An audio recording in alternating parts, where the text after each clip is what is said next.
rescued. He won the Nobel Peace Prize with Truth and Reconciliation Commission. For all those who sin during apartheid, you can come forward, confess their sins, they would get punished, so that families would get closure. And there's a bridge that makes apart Orlando East and Orlando West. That bridge was named after the first victim to be shot 1976-2016. Kingston Grove. He was 11 years old. He used to attend school in Orlando East, stay here in Orlando West. 1976-2016, when he went to school, that side they told him, the community, young men today no school. All the schools are going to protest things against the church language, Afrikaans, as the medium of school. When the young men came back, there by the police, they were waiting for that protest that's going to go through there, going to the Orlando Stadium. They were first starting by the police station to ask for a memorandum. When the young men came back, there by the bridge, the police they were there. They saw 11-year-old with a uniform, thinking that they were going to join the uprising. But he was not going to join the uprising, he was going home. They shot him in the head. Instant goal. Yes, the first student to be shot that day. Hector Peterson was the first in the uprising. Yes. Thank you, brother. Thank you. On this side of our town is nicknamed Beverly Hills of Soweto. Beverly Hills of Soweto. Right? Because this side there's no government house like Mandela House. We grew up calling these 3-room houses and 5-room houses, calling them a mesh box. A mesh box because a mesh box is a small box that comes with many sticks inside. So we grew up in those houses, about 18 of us. 20 of us, some of us sleep in the kitchen, in the bedroom, maybe the mother and the father and the favorite breadwinners. Yes. The other small bedroom is for another favorite breadwinners. And we have 9 tribal languages, South African languages. What makes them 11 is the British language, English, and the Dutch language, Afrikaans. And the 12th one is the San language.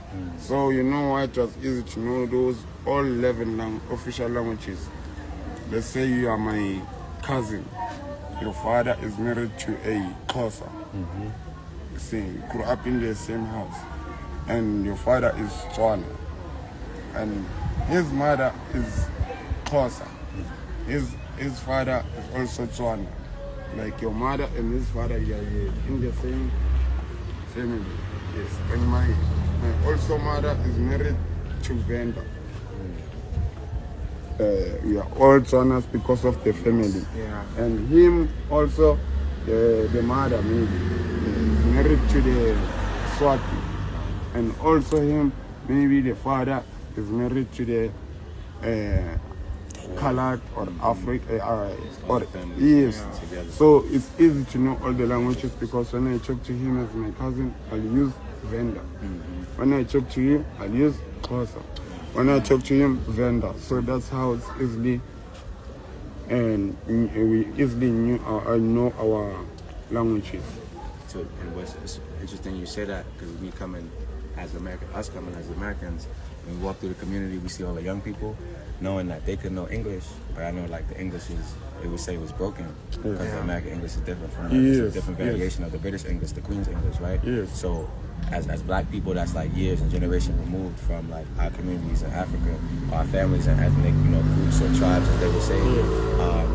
As a person that would be Pan-African or that loves black people, try to connect with black people, the fact that you can't even communicate with kids because the languages, they strip us of the languages. So like we don't even see the value of knowing certain languages until you go to places where you see, oh, if you don't know the language, you can't communicate. When you go out, you can't shop. You also, again, like that makes you a target, right? So again, like that's I would say a reaction or a byproduct of the common law, the English common law that they make us, adapt to and prescribe to, and just seeing it again, like they do it one side on one world, and they do another side on the other side of the world. It's the same thing. It's the same thing. As much as they wanted us to talk only Dutch language, so that even my family is rich in farming, I couldn't negotiate with the other countries.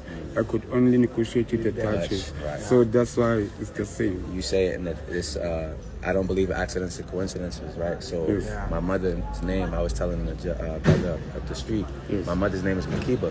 So she's, Mariam Makiba against, the mother. Mariam Makiba. Right? So that's her. She never came to South Africa. Wow. Right? And that's my mother's name, right? So, and then again, me being from New York is again like the primary #1 Dutch, Dutch colony of Dutch offspring. So the Dutch took over New York and they used their system and the scheme. So it's the same thing on both sides of the world, but it just looks different. And we caught in the middle. Like they use us the way they use us as labor, as this, and they make us fight by putting us against each other, by again creating policies again and telling us we can't read, we can't use our hands, and making people again be against each other, and then they use propaganda, and then they brainwash and say it's we. So they take the world, they break the world, and they blame us for doing it. As again, that's a famous rapper said that, from Chicago named Nick Jenkins, right? So it's like that's the way I look at the world, and it's like, but a lot of us we don't, and it's because they use again the things, as you say, the people at the top, we don't work together because they incentivize us to not work together.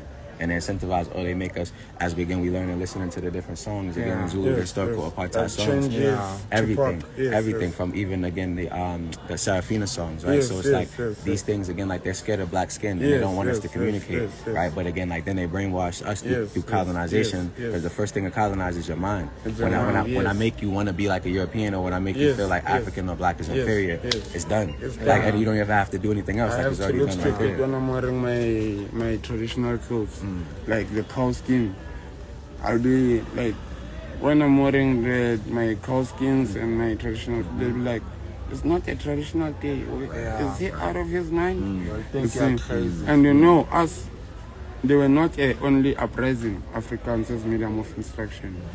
They were also uprising a budget of a black student and a budget of a white student, whereby a budget of a black student, 1953, was 42 rands a year. A budget of a white student was 644 rands a year. 642. Wow. And how they would, us and Indians look the same in the color scheme. Yes. And colors look the same. Right. So to proper check that you're not Indian, you're not Indian or you're not colored, you do like this. Hair test. Yes.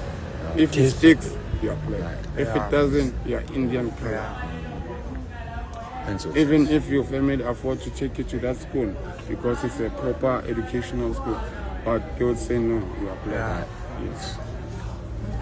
That's how it was. Thank y'all for doing what y'all doing. And again, like I said, I promise it's not gonna be the last time. And it's just about the bridges. And again, the thing is you gotta, the way we use our minds, it gotta be like, the way they do this is it's 10, 20 years, 30 years, 50 years at a time. So the way, again, like that, I try to think is, again, like 10, 20, 30, 50, 100 years at a time. And, the youth is the future, but the youth is also the now. Right? So it's a lot of potential, because when you look around at the black culture, they still taking, like, you can't have the world without Africa. So even, whether it's terrorists now, people, they use propaganda against everybody's scared of terrorists, so that's the common talk, because they want to make Trump the bad guy. But again, white people on both sides, Democratic, Republican, everything in between, all that is rhetoric, right? So again, it's like the most richest white man and the poorest white man, they agree on racism. They agree that they're better than the people that are brown. But the richest black person and the poorest black person, they can't agree on anything, because the richest black person is saying, I have money, I'm better than you. You see what I'm saying? So again, like, that's how they use education, to where they make us, again, hate ourselves and love everything that they have, and we don't understand the game. And it's through politics, it's through religion, it's through media, it's through education, and it's just separation. But again, like I said, it's people see through that. You know what I'm saying? I'm not the only one. Like, I just have my vision. I'm my individual, but every person has a soul. Every soul has a purpose, right? So it's like, again, I am me because I come from my mother. My mother, was an orphan. My mother, went through different things. My father went through different things. I was just telling my bros, like, my father had 2 children when he was 15. You know what I'm saying? So the teenage pregnancy and stuff like that, they use alcohol, they use all of these things, again, and drugs, like you said, to control our mind and to control our environment, to where you don't have, like, generations in the family. So you don't have a grandmother. Like, it's hard for us to find, like, grandmothers and grandfathers or fathers and stuff like that, because, again, it's the way that y'all communicate with your families and stuff like that, we don't, right? So it's like, and again, it happens different on both sides, but again, like, everything, it happens for a reason. But the more that we believe in ourselves and the more that you look inward, I believe that, you're going to be able to do what you need to do in the future. So again, like, I just wanted to thank y'all. Like, that's really, like, from the bottom of my heart, like, from my soul. Like, it's nothing I can say. Man. Like, it's just really, love, peace, friendship, and unity. Appreciate you, bro. Appreciate Love, Archbishop Tutu.